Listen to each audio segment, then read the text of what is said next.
Welcome to Awaken with Sulkina, a space where we dive deep into soul growth, quantum manifesting, and spiritual awakening. I'm your host, Sulkina, and I'm here to guide you through the beautiful, messy, transformational journey of waking up to who you truly are. Each week, we'll explore the shifts, the challenges, and the miracles that come with awakening. Your soul is here to evolve, and you're not meant to do it alone.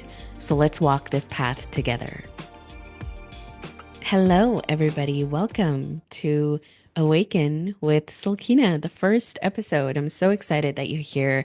I really want this podcast to be a place where people that are going through some type of awakening, and we know that this happens in multiple ways, multiple times throughout your life.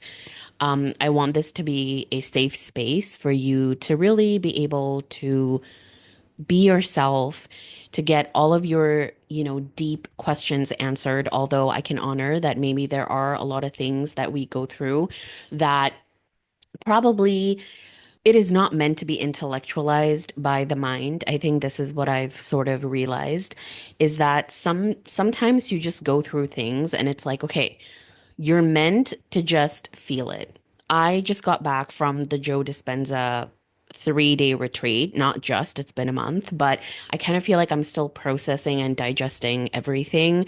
And the idea for this podcast, like rebranding my podcast and starting it over, actually came from being in that retreat and connecting so deeply to my soul, my spirit, my angels, my spirit guides that I was like, okay, I feel like I am ready to kind of share and to also bring experts and people that I truly admire in this 3D reality to have conversations with me to help people navigate the homecoming or the remembering of who they truly are.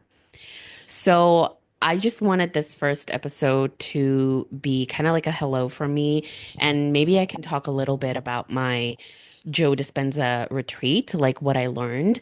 Like I said, I feel like I'm still digesting a lot of it. And a lot of the things that I experienced was so intuitive in the sense that it was so in the body that to this day, I still find it difficult to like put it into words because every time people ask me like how that was, I'm like, it was good.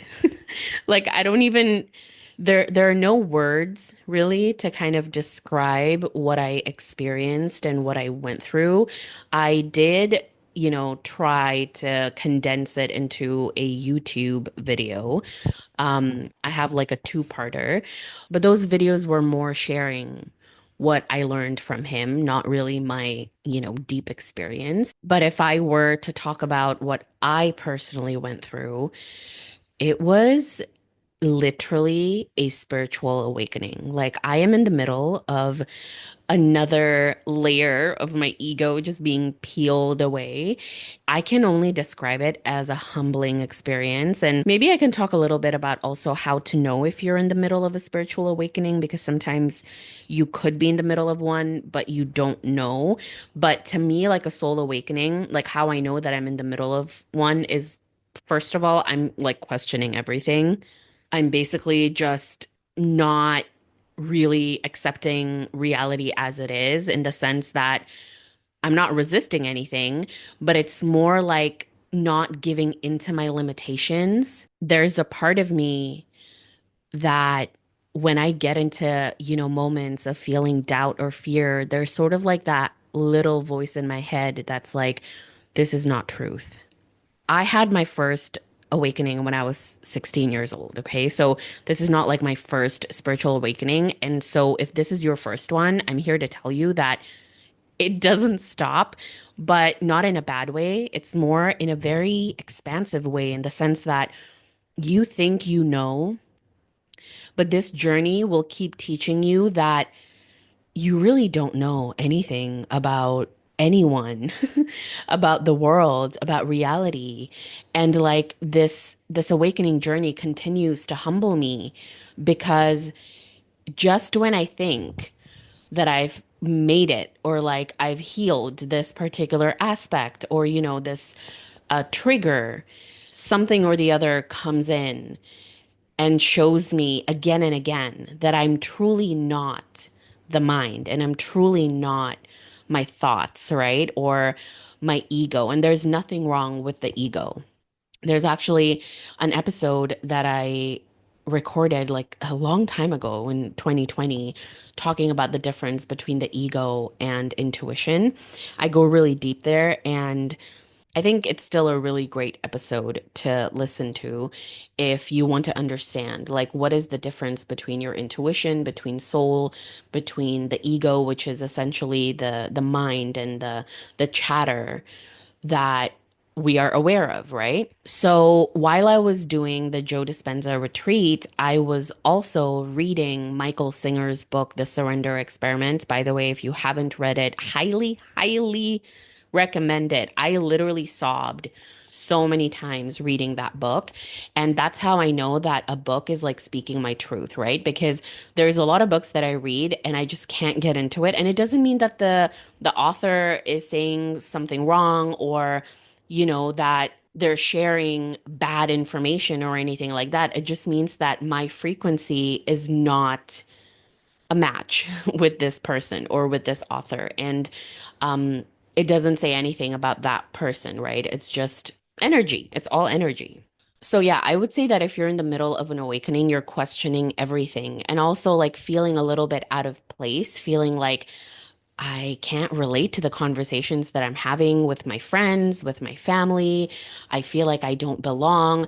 Also, like this incessant need to escape, just wanting to like be alone. That's kind of the thing that I'm working on right now. It's like having this balance of being human, but also being connected to my soul and my eternal spirit, because I find that when you're in the middle of an awakening, you just want to isolate. Like it's really difficult to be in the world, even though that's the whole point of us being human and being souls in these human bodies, but it's like so difficult to go about your day because all you want to do is just close your eyes, meditate, and, become consciousness essentially. But I feel like the more awakenings that you go through and the more, these false layers get peeled away, the more you feel comfortable to just become that every moment. One of the things that I learned from the Joe Dispenza retreat is that I thought I knew what it meant to live a life from the soul, but I truly didn't know that. Like,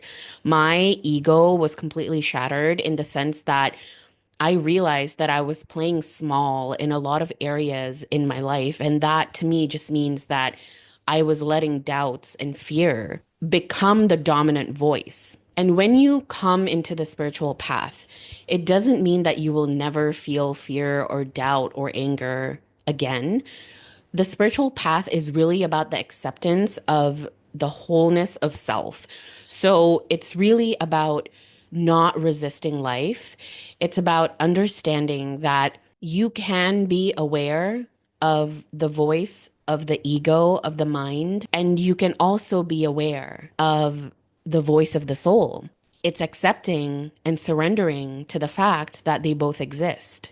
I really appreciate Dr. Joe Dispenza's work because he is able to translate, the language of the universe and like spirituality so well. But I actually found myself, checking out a little when he was sharing a lot of the scientific data because I'm such a mystic at heart that I don't need proof of it, right? But a lot of people there and a lot of people that are drawn to him care about these data. Of course they do, right? Like that's literally the reason why Joe Dispenza is Joe Dispenza. Like people love his work because he has proof that this work works. Like when you go beyond your body, when you go beyond your mind and your thoughts and you come back to the present moment, to this unknown, that you're making space for magic, right? But it's like I have always known this deep down, even without all the scientific proof and data. And I still don't need it, right? Because for me, I just feel like this is my truth.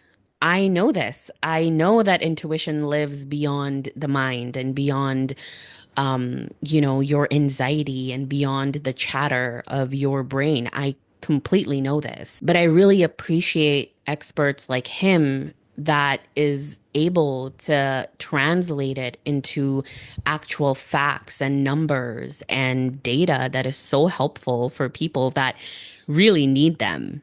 So, one of the greatest mystical experience that I had during the Joe Dispenza retreat was really coming home to my soul.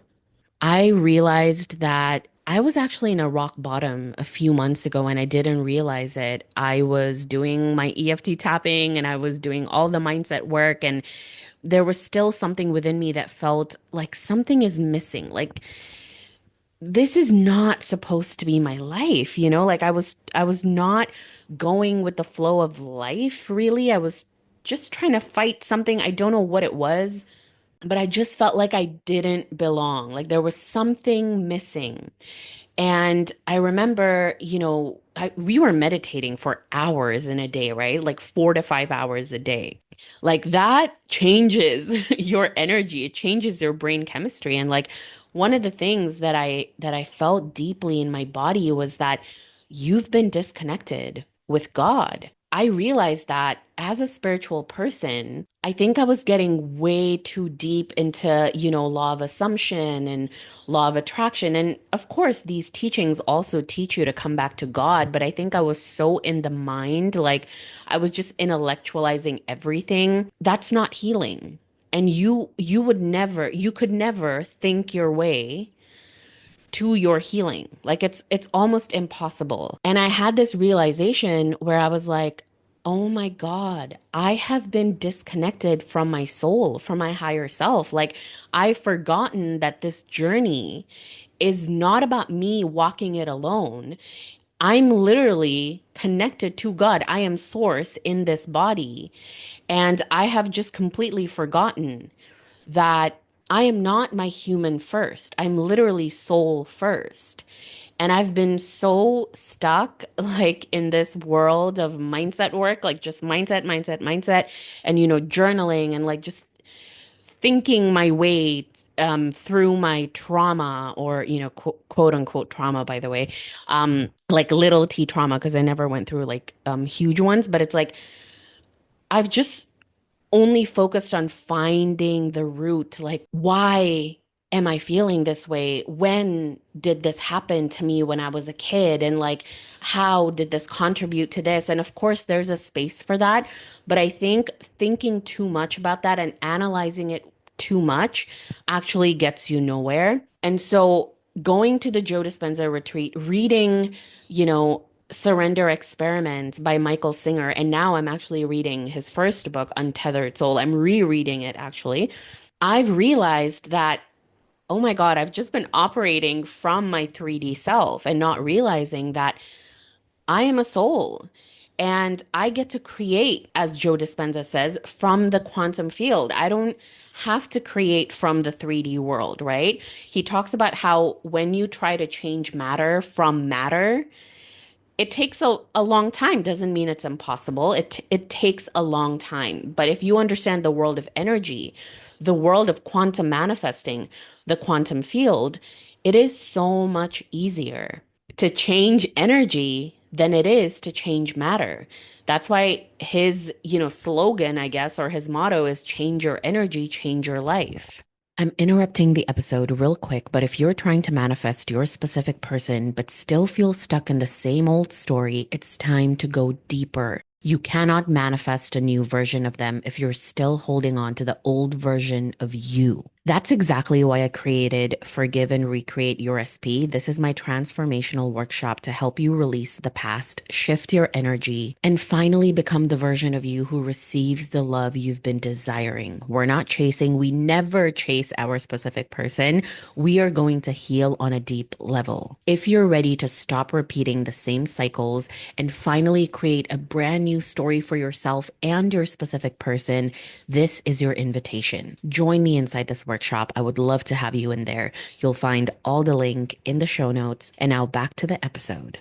I'm pretty sure that what I learned at the Joe Dispenza retreat will keep coming up in the episodes that I'm going to be sharing in the next few months because it always comes up in conversations as well. But one of the most beautiful things that I realized about the awakening is that it doesn't have to be like a grand thing, like some people expect that a soul awakening has to be your external life falling apart, that something outside of you has to crumble or, be destroyed for you to actually look inwards. And sometimes it is like that. Like one of my other awakening that I had prior to this one was 2.5 years ago when I went through my heartbreak. And yes, that was something clearly outside of me that was crumbling, and I had to look within, like I was forced to look within myself and take responsibility for my life. But this recent awakening that I had was so subtle, and it does remind me of what Michael Singer, shares in his book, The Surrender Experiment, and what he went through. He said that the first time that he went through an awakening, like nothing outside of him changed. Like there was nothing outside of him that forced him to look within. He was literally sitting with a friend in his apartment, and there was just like this subtle awareness that, oh my God, I'm not my thoughts. Like I am the person who is aware of my thoughts, and I'm the person that can see and hear what's inside my mind, but I'm not my mind. So if I'm not my mind, and then he shares in the book this journey of understanding that he is ultimately consciousness.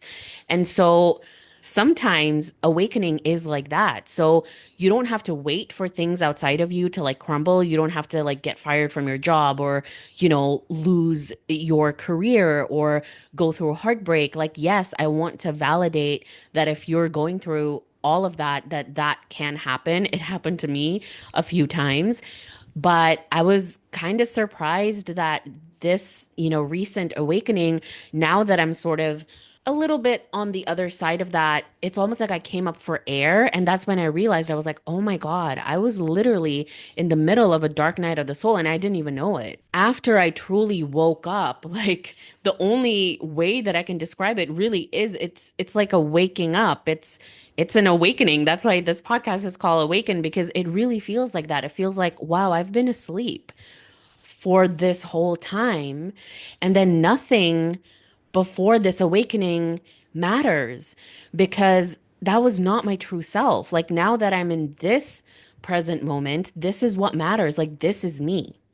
It's impossible to intellectualize your awakening journey. So I want to just, tell you right now, if you're trying to do that, stop because it's not going to make sense.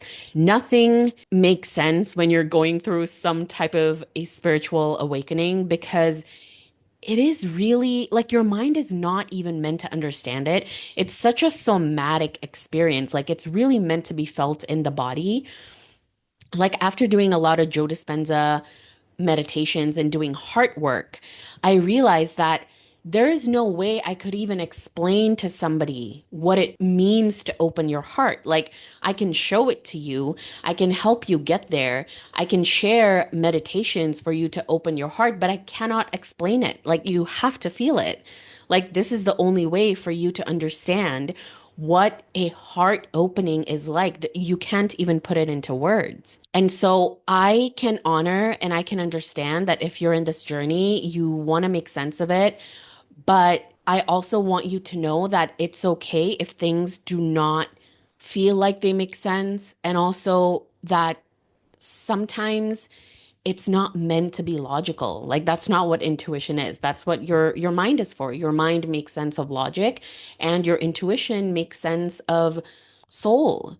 It is the language of your soul, right? And that's not the mind's job. So don't try to analyze your awakening too much. And like I said, it can be so subtle. It can really be in that moment where you're like, wow, this is not who I truly am. And that's a beautiful realization because in that moment, your soul has spoken through you.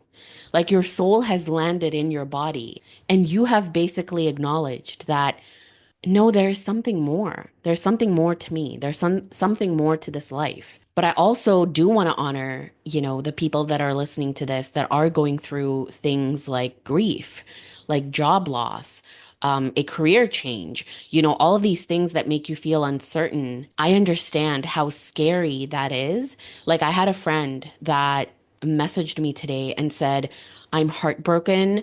I am moving to another country after 18 years and I just got scammed. Like this person took all of my money in my bank account. I only have $100 left.